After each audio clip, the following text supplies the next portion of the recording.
Ka te tiwi mā te minita I ngā take Māori ke te whakapāha ki te kapa futupōro Māori e tuku. Koera te whakapono o te haika o te kapa Māori o te tau 50 ki te karare I te rānei.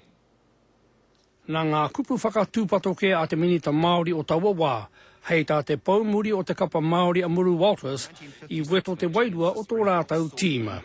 O wana kupu, I mauana kupu ia mātou katoa. Ore kau mā te huri ia mātou, ana piko ngā tani a pere ngā kanuina. Pene me te mea nei, hea te pono ane.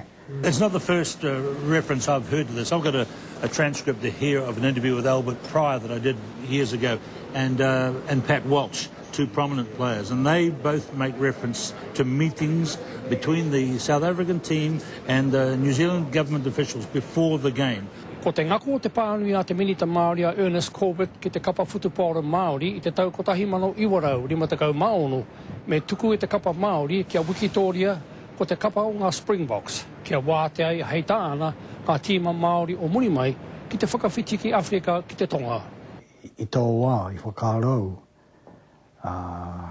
e kore mātou hinga mo wairane, kia mate rāno mātou katoa.